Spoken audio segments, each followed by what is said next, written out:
Madam యాక్చువల్‌గా జుట్టు రావడం అన్నది సర్వసాధారణం కదా! అంటే కొంతమందిలో కొంచెం ఫాస్ట్‌గా అవుతుంది. కొంతమందిలో చాలా స్లోగా అవుతూ ఉంటది. అసలు ఏ స్టేజ్‌లో డాక్టర్‌ని సంప్రదించాలి? సో మనకి 2 ఉంటాయండి. ఒకటి హెయిర్ షెడ్డింగ్, ఒకటి హెయిర్ ఫాల్ ఒకటి.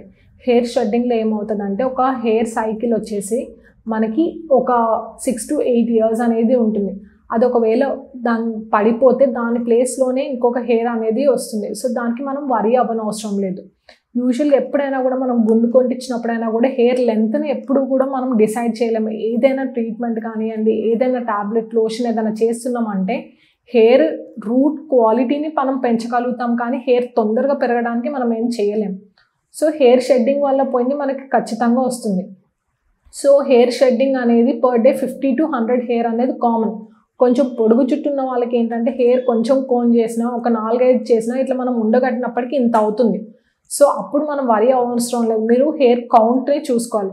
కాదు నాకు రోజు 100 కంటే ఎక్కువ ఊడుతున్నాయి, లేదు నాకు రోజుకి జుట్టు పల్చన అయిపోతుంది, అంటే హెయిర్ థిన్ అయిపోతుంది, లేదా నాకు బ్యాండ్ సైజ్ తగ్గిపోతుంది రోజుకి అన్నప్పుడు మనం వరీ అవ్వాలండి. సో హెయిర్ ఫాల్కి మనకి చాలా కారణాలు ఉంటాయి. ఒకటి ఏంటంటే జెనెటికల్గా కొంతమందికి ఓవర్ ఏజ్ తగ్గుతూ ఉంటుంది, కొంతమందికి ఏమో న్యూట్రిషనల్ డెఫిషియన్సీస్ అండి. అది కాకుండా రీసెంట్ అక్యూట్ ఇల్నెస్ అంటాం అనమాట. సపోజ్ మనకి మలేరియా, కోవిడ్, డెంగ్యూ ఇట్లాంటివి ఏమైనా వచ్చింది అనుకోండి, ఏదైనా హెల్త్ ఇష్యూస్ ఉన్నాయి, లేదా ఎవరికైనా రీసెంట్ సర్జరీ కానివ్వండి, ఏదైనా యాక్సిడెంట్ కానివ్వండి, షాక్ కానీ అవుతే మనకు అక్యూట్ హెయిర్ ఫాల్ అనేది ఉంటుంది. సో అక్యూట్లో ఏంటి అంటే మనకు 4-6 వీక్స్ అనేది జుట్టు ఊడుతుంది, కానీ అది రిటర్న్ వస్తుంది. మనం అనుకున్న విధంగా మనం వెనకకి రాలేదనుకోండి, అప్పుడు then you should approach a doctor. మనకి హెయిర్ ఫాల్ కూడా రెగ్యులర్గా కూడా 100 కంటే ఎక్కువ పోతుంది అన్నప్పుడు దెన్ యూ షుడ్ మనం డాక్టర్ అనేది కలవాలి. లేదు 100 కంటే 50 కంటే బిలోనే ఉన్నాయి అంటే లేదండి, మీరు న్యూట్రిషనల్గా కూడా మీరు అన్ని రకాల వెజిటేబుల్స్ కానివ్వండి, మిక్స్డ్ ఫ్రూట్స్, వెజిటేబుల్స్ అన్ని రకాలు తినాలి. Colour fruits and vegetables are also more important. Especially మనం ఆకుకూరలు అనేది ఖచ్చితంగా 3-4 రోజులు ఖచ్చితంగా తినాలి. అండ్ రెగ్యులర్గా ఎక్సర్సైజ్ కూడా చాలా తోడ్పడుతుందండి ఫర్ బెటర్ హెయిర్ హెల్త్కి. కొంతమందిలో యాక్చువల్గా కొంచెం యంగ్ ఏజ్లో ఉన్నప్పుడే వైట్ గ్రే హెయిర్ వైట్ అయిపోతుంది. అసలు కారణం మనం కొంతమందిలో వైట్ హెయిర్ అనేది తొందరగా చూస్తాము, అంటే బిలో 20 ఇయర్స్ కానివ్వండి, బిలో 15 ఇయర్స్ కానివ్వండి చూస్తాము. అది ఎందువల్ల వస్తుంది అంటే కొన్ని ఫ్యామిలీస్లో తొందరగా జుట్టు తెల్లగా అవ్వటం అనేది జెనెటికలీ ఇన్హెరిటెడ్. అంటే ఇప్పుడు మీ నాన్నని కానీ, తాతయ్యని కానీ, లేదా మదర్ సైడ్ వాళ్ళకి కానివ్వండి తొందరలో ఒక 20 ఇయర్స్లో అట్లా వచ్చే టెండెన్సీ ఉంటే డెఫినెట్గా ఉండేదానికి ఛాన్సెస్ ఉంటాయి. లేదా కొంతమందికి దెబ్బ తాకుతుందండి, దెబ్బ తాకినప్పుడు ఆ చుట్టుపక్కల హెయిర్ వైట్గా రావటం అనేది జరుగుతుంది. ఎందుకు అంటే అక్కడ స్కిన్లో మనకి మెలనోసైట్స్, అంటే మన స్కిన్ కానివ్వండి, హెయిర్ కానివ్వండి కలర్ ఇచ్చేది మెలనోసైట్స్, అవి దెబ్బతింటం వల్ల మనకు వైట్ హెయిర్ రావచ్చు. లేదా ఇంకొక కండిషన్ ఉంటుంది, అలోపేషియా ఏరియేటా అంటాము, లేదా తెలుగులో పెయిన్ కొరకడము అంటాము. కొంతమందికి ఆ బిల్ల షేప్లో హెయిర్ అనేది ఊడిపోతుంది, మళ్ళీ వచ్చేటప్పుడు వైట్ హెయిర్ వస్తుంది. ఓవర్ ఎ పీరియడ్ అవి డార్క్ అవ్వచ్చు, చాలా రేర్ కేసెస్లో అవి లైట్గా ఉండొచ్చు. సో మేజర్గా ఏంటంటే ఒకటి జెనెటిక్ అండి, ఒకటి nutritional deficiencies, vitamin B12, D3, serum ferritin deficiencies వల్ల కూడా మనకి గ్రే హెయిర్ రావడానికి ఛాన్సెస్ ఉంటాయి. సో మనం ఏం చెప్తాము అంటే యూజువలీ జెనెటిక్ది రూల్ అవుట్ చేసుకొని న్యూట్రిషనల్ డెఫిషియన్సీస్ ఉంటే అవి కరెక్ట్ చేయడానికి చూస్తాము.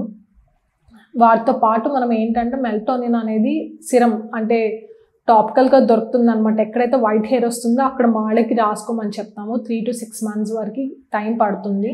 అది కాకుండా కాల్షియం పాంథోటినేట్ అనేది ఒక ఇంగ్రీడియంట్ ఉంటుంది, అది మనం ఓరల్ ఫామ్లో ఇస్తాము. ఖచ్చితంగా 3-6 మంత్స్ అనేది వేసుకుంటే మనకి రిజల్ట్స్ అనేది ఒక మాదిరిగా మనం చూడొచ్చు. మేము యాక్చువల్గా అంటే అదే కోపింగ్ చేసుకునేటప్పుడు హెయిర్ దువ్వుకునేటప్పుడు రకరకాల ఇది వాడుతూ ఉంటారు, దువ్వెనలు వాడుతుంటారు. అసలు ఎట్లాంటి దువ్వెనలు వాడాలి, అంటే హెయిర్ డ్యామేజ్ అవ్వకుండా ఎట్లాంటి జాగ్రత్తలు తీసుకోవాలి?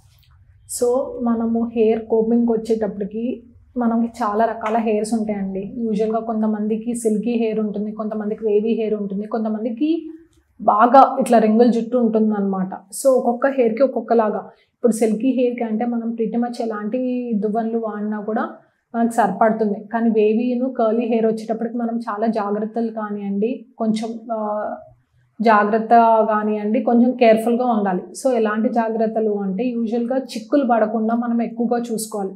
మనం ఏంటి అంటే రాత్రి పడుకునేటప్పుడు చిక్కులు పడుకోకుండా అల్లుకొని పడుకోవడము అలాంటివి చూసుకోవాలి. మరి కోమ్స్కి వచ్చేపాటికి ఎలా చేయాలి అంటే వైడ్ నెట్ అంటే కొంచెం దూరంగా ముళ్ళులు ఉండే దువ్వెనలు చూసుకోవాలి.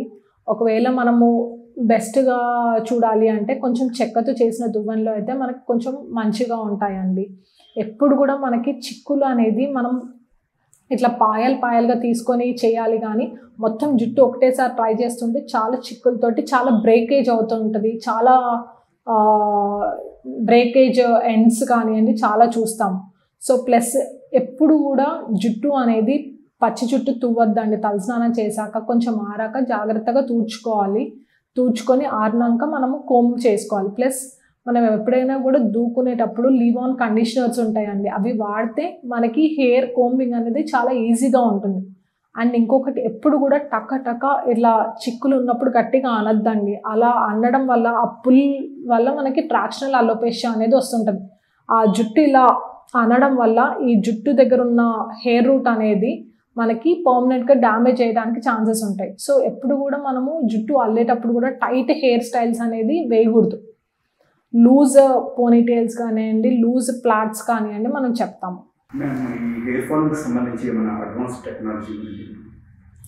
సో హెయిర్ ఫాల్ అనేది మనము ఒకరికి హెయిర్ ఫాల్ అని కంప్లైంట్ వచ్చారనుకోండి, ఖచ్చితంగా ఫస్ట్ ట్రీట్మెంట్కి వెళ్ళే ముందు మనం అసలు జుట్టు ఎందుకు ఊడుతుంది అనడానికి రీజన్స్ చూసుకుంటాం. ఒకటి ఏంటి అంటే ఏదైనా ఫ్యామిలీ హిస్టరీ ఉందా, అంటే ఆ ఫ్యామిలీలో ఎవరికైనా పల్చని జుట్టు ఉందా అనేది చూస్తాము. సెకండ్ థింగ్ వాళ్ళ ఫుడ్ హ్యాబిట్స్ ఎట్లా ఉన్నాయి అవి చూస్తాము. న్యూట్రిషనల్ డెఫిషియన్సీస్ ఉంటే వాటిని కవరప్ చేయడానికి చూస్తాము. టెస్ట్కి పంపించి ఏదైనా డెఫిషియన్సీ ఉంటే దాన్ని కరెక్ట్ చేస్తాము. ఇంకొకటి ఏంటంటే ఈ మధ్యలో చాలా మందిలో పీసీఓడి లేదా థైరాయిడ్ ఇష్యూస్ అనేది వస్తుంది. ఇది one of the major causes of hair fall అండి. సో మనము వీటిని అలాంగ్ విత్ ద మెడికేషన్ మనము డైలీ లైఫ్ స్టైల్ చేంజెస్ ఏం చేసుకోవాలి, ఈ హార్మోనల్ కండిషన్స్ తగ్గట్టు ఏం చేంజెస్ చేసుకోవాలి అనేది మనం చూస్తాము. సో అవి కరెక్ట్ చేసుకుంటాము. సో హార్మోనల్ డెఫిషియన్సీస్ తగ్గట్టు మనం లైఫ్ స్టైల్ చేంజెస్ అన్నీ చేసుకుంటాము. అది కాకుండా ఇవి రెక్టిఫై చేసినా కూడా ఇంకా మనకి హెయిర్ ఫాల్ ఉంటుంది అంటే మనకి పిఆర్పి అంటాం, ప్లేట్లెట్స్ రిచ్ ప్లాస్మా లేదా గ్రోత్ ఫ్యాక్టర్ కాన్సన్ట్రేట్ ఇవనేది మనం చెప్తాము. సో ఇవన్నీ సెషన్స్ అనేవి depending on the hair loss. ఇప్పుడు చాలా ఎక్కువ ఉంది లేదా చాలా అడ్వాన్స్ స్టేజ్లో వచ్చారు అంటే మోర్ నెంబర్ ఆఫ్ సెషన్స్ పడతాయి. లేదు మీరు ఎర్లీ స్టేజెస్లోనే వచ్చారు అంటే తక్కువ సెషన్స్ పడుతుంది. ఇవి వేరీ అవుతూ ఉంటాయి. అంటే పర్సన్ టు పర్సన్ అన్ని ఫిక్స్ ఉండవండి. వాళ్ళ కండిషన్ బట్టి వాళ్ళ స్టేజ్ని బట్టి మనం ఎన్ని నెంబర్ ఆఫ్ ట్రీట్మెంట్స్ పడతాయి అని చెప్తాము. సో ఇంకా చాలా హెయిర్ లాస్ చాలా మందికి మేల్లో అయితే మేల్ ప్యాటర్న్ బట్టతల ఉన్న వాళ్ళకి చాలా అడ్వాన్స్ స్టేజ్లో వస్తే మనం హెయిర్ ట్రాన్స్ప్లాంట్ అనేది అడ్వైస్ చేస్తాము.